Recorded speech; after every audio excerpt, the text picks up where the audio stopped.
नमस्कार। Professor S Narayan Raju YouTube channel में आपका मैं स्वागत करता हूँ। आज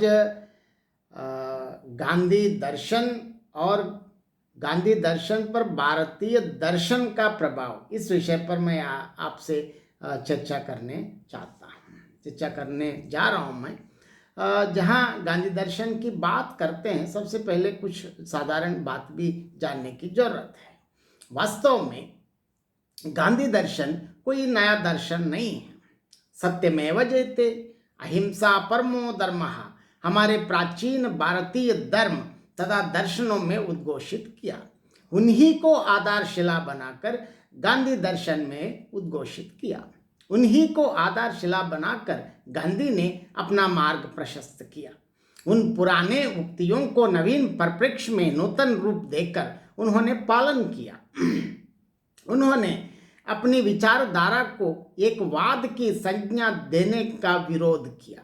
सन 1936 में गांधी सेवा संघ के सदस्यों के समक्ष एक सभा में भाषण देते हुए गांधी जी ने कहा कि गांधीवाद नाम की कोई चीज नहीं है और ना ही अपने पीछे मैं कोई संप्रदाय छोड़ जाना चाहता हूँ।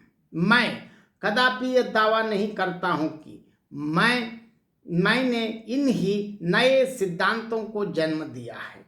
मैंने तो अपने निजी शाश्वत सत्य को दैनिक जीवन और उसकी समस्याओं में लागू करने के प्रयत्न मात्र किया है। मैंने जो भी समितियां बनाई हैं और निज परिणामों पर पहुंचा हूं, वे अंतिम नहीं हैं, शायद बदल सकते हैं। मुझे संसार को कुछ नया नहीं सिखाना है। सत्य और अहिंसा उतने ही पुराने हैं जितने पहाड़ियां। मैंने तो केवल व्यापक आधार पर सत्य और अहिंसा के आचरण में जीवन और उसकी समस्याओं को अनेक विधियों से प्रशिक्षण किया। गांधी जी ने अपनी आत्मकथा को सत्य के साथ मेरा प्रयोग, माय एक्सपेरिमेंट्स विथ ट्रूथ नाम दिया। बाल्य जीवन में चोरी करने की घटना को पत्र के रूप में लिखकर पिताजी के हाथ में देने के क्रिया से ही उनके इस सत्य बोधन का या सत्य शोधन का श्री गणेश हुआ। जैन, बौद्ध और ईसाई धर्मों का अध्ययन भी इन्हीं अहिंसा निष्ठा को बढ़ाया है। सत्य को उन्होंने ईश्वर माना और अहिंसा को उसकी प्राप्ति का साधन। लेकिन आगे चलकर उन्होंने सत्य और अहिंसा को ही एक ही सिक्के के दो पहलू ही भी बताया है। हम गांधी दर्शन की नींव के रूप में सत्य और अहिंसा की सम्मिलित शक्ति को मान सकते हैं। गांधी दर्शन अन्य दर्शनों की भांति एकांगी या एक पक्षीय नहीं है, वो सर्वांगीण है और मानव समाज के सर्वांगीण विकास के लिए मार्गदर्शन है। गांधी ने शारीरिक, मानसिक, आध्यात्मिक, वैयक्तिक, सामाजिक, धार्मिक, शैक्षिक, राजनैतिक, सांस्कृतिक आदि सभी क्षेत्रों के संबंध में अध्ययन किया है और उन सब में अपनी ओर से विशिष्ट मार्गदर्शन दिया है। इसलिए संसार के सभी प्रकार के लोग उनसे आकर्षित हुए हैं और उनकी महत्ता को भी स्वीकार किया है। गांधी दर्शन की आधारशिला तो भारतीय ही है, इसमें कोई दो राय नहीं है, क्योंकि वैष्णव भक्ति मार्ग को मानने वाले परिवार में उनका जन्म हुआ। बचपन में माँ की भक्ति तत्परता का गहरा असर उनके सुकोमल हृदय पर जम गया। उनके पिता के आचरण से सत्यनिष्ठा का संस्कार उनको मिला, जिसके कारण अपने भाइयों के साथ मिलकर चोरी करने की घटना का उल्लेख करते हुए प्रायश्चित के रूप में अपने पिता के नाम पर उन्होंने पत्र लिखकर दिया। विद्यालय में पढ़ते समय निरीक्षक के आने पर अपने अध्यापक के द्वारा सूचना पाने पर भी बगल के लड़के के कॉपी से नकल ना करके अपनी सत्यनिष्ठा को निभाया। इंग्लैंड जाते समय अपनी माँ को दिए गए 3 वचनों को, मांस, मदिरा और महिला, मैं दोबारा दोहराना चाहता हूँ। मांस, मदिरा और महिला के संपर्क से दूर रहने का वादा तन मन से निभाया। अपनी माता और पिता पर उनकी श्रद्धा का मूल कारण तो श्रवण कुमार की कथा एवं राजा सत्य हरिश्चंद्र के नाटक का अमिट प्रभाव ही था। इंग्लैंड में बैरिस्टर पढ़ते समय थियोसॉफिकल सोसाइटी में कुछ मित्रों के साथ पहली बार भगवत गीता का अध्ययन करने का सुअवसर मिला। वहीं पर शाकाहारी संबंधी विशेषताओं को समझने का अवसर उन्हें मिला और सादा जीवन बिताने की आवश्यकता भी महसूस हुई। प्रारंभ में वे पाश्चात्य सभ्यता की टाट बाट वाले जीवन की ओर आकर्षित हुए और बाद में परिवर्तन आने के कारण उन्होंने अपना निर्णय बदल दिया।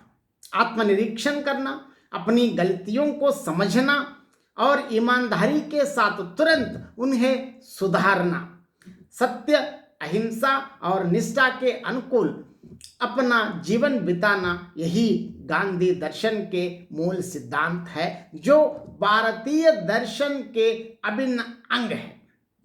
दक्षिण अफ्रीका में रहते समय वहां के भारतवासियों की दयनीय दशा ने उनके जीवन की दिशा को नया मोड़ दिया। उनकी सेवा करते करते गांधी जी ने सादा और मेहनती जीवन को अपनाया। सच्चे सेवक बनने के लिए ब्रह्मचर्य और अपरिग्रह का व्रत भी उन्होंने ग्रहण किया। श्रीमद् भागवत, खासकर भगवत गीता का अध्ययन इसके लिए काफी हद तक प्रेरक बना। भारत में आने के पश्चात श्री गोपाल कृष्ण गोखले को अपना पथ प्रदर्शक बनाकर उनकी सलाह से 1 साल तक सारे भारतवर्ष में भ्रमण किया और यहाँ की आर्थिक सामाजिक परिस्थितियों को अच्छी तरह ग्रहण किया। उन्होंने आश्रम स्थापना करके अपनी साधना को आगे बढ़ाया। उनका आश्रम तो प्राचीन ऋषि मुनि आश्रमों की तरह ज्ञान, योग, समाधि आदि की साधना की ना थी, किंतु सत्य, अहिंसा, आध्यात्मिक सिद्धांतों के आधार पर सामाजिक, आर्थिक और राजनैतिक समस्याओं का हल ढूंढने के लिए प्रयोगशाला थी। यद्यपि अंग्रेजी शासन के विरोध चलाया गया, उनका असहयोग या सत्याग्रह आंदोलन राजनैतिक था। वह भारतीय दर्शन के मौलिक तत्व सत्य और अहिंसा पर आधारित था। अपने कार्यक्रम के दौरान वे जहां जहां जाते थे वहां वहां प्रार्थना सभाएं चलाते थे और उनके रघुपति राघव राजा राम, पतित पावन सीताराम, यह धुन से वायुमंडल गूंज उठता था।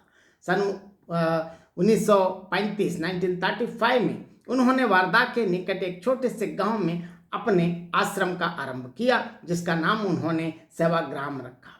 रामराज्य की स्थापना को लक्ष्य घोषित किया, लेकिन उनका रामराज्य निरंकुश राजतंत्र का प्रतीक नहीं था। इस राज्य में जनमत को ही सर्वप्रथम स्थान मिलता है। इस प्रकार के लोकतंत्र राज्य की स्थापना करना उनका लक्ष्य था। यहाँ भारतीय सामाजिक परंपरा के अनुसार रामराज्य अथवा पंचायत राज्य की स्थापना केंद्रीकृत के बदले में विकेंद्रीकृत शासन को अपना ध्येय बताया।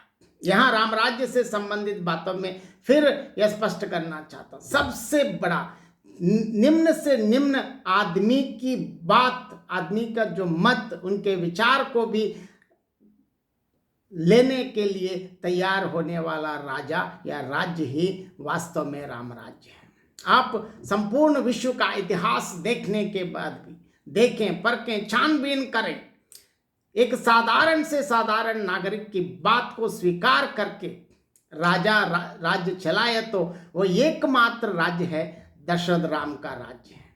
हम सब जानते हैं सीता माँ का कोई दोष नहीं है, खुद राम जानते हैं पति के नाते सीता का कोई दोष नहीं है, वो निर्दोष थी, इसमें कोई दो राय नहीं है।